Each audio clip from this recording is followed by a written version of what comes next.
Green ట్రిబ్యునల్కి పోయినారు, ఆ స్టేని cancel చేయించడం, అనేక రకాల అడ్డంకులు కల్పించే ప్రయత్నాలు ఎన్ని చేసినా వాటన్నిటిని అధిగమిస్తూ ఆ ప్రాజెక్టును ముందుకు తీసుకొని పోయినాం. అయితే ఈ పంపులన్నీ ఇన్స్టాలేషన్ అయిపోతుంది, బ్రహ్మాండంగా ఉంది. సరే, ఇంతగా అయితే మా గవర్నమెంట్ మారింది. సహజం, రాజకీయాల్లో గెలుపులు ఉంటాయి, ఓటములు ఉంటాయి, ప్రభుత్వాల మార్పిళ్ళు ఉంటాయి, జరుగుతాయి. కానీ ఎంత తెలివి తక్కువ దద్దమ్మ ప్రభుత్వం వచ్చినా, నెక్స్ట్ సక్సెసివ్ గవర్నమెంట్ ఎవరు వచ్చినా రాష్ట్ర ప్రయోజనం కదా ఒక ప్రాజెక్ట్ అంటే. ప్రజలకు నీళ్ళు వచ్చేది కదా, ప్రజలు బ్రతికేది కదా, దాన్ని కొనసాగిస్తారు. ఇప్పుడు ఒక్క తట్టెడు మట్టి కూడా తీయలేదండి. మా గవర్నమెంట్ పోయిన తర్వాత పాలమూరు ఎత్తిపోతల పథకంలో ఒక తట్టెడు మట్టి కనీసం నేను తీయలే.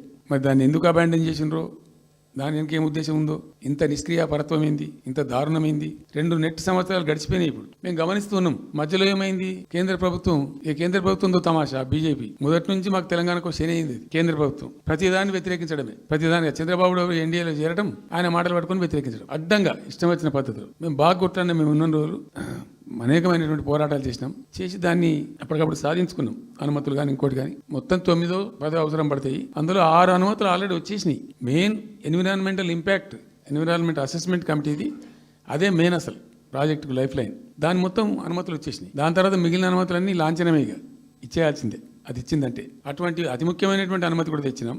అన్ని వచ్చిన తర్వాత కేంద్ర ప్రభుత్వం మొన్న చంద్రబాబు నాయుడు ఎంపీలు అవసరం ఉంది కదా అక్కడ వాళ్ళకు. ఇప్పుడు ఇద్దరు ఎంపీలు అవసరం కదా, నితీష్ కుమార్, చంద్రబాబు నాయుడు. దానికోసం బీజేపీ ఎంతకైనా దిగజారుతుంది. అక్కడ ప్రభుత్వం నిలబెట్టుకోవాలి కాబట్టి ఎంతకైనా దిగజారి ఆయన మాట పట్టుకొని DPR ను వాపసు పంపించారండి. మేము ఉన్న రోజులు రాలే DPR వాపసు, అనుమతులు తెచ్చిన ఉల్టా మేము ఇంకా.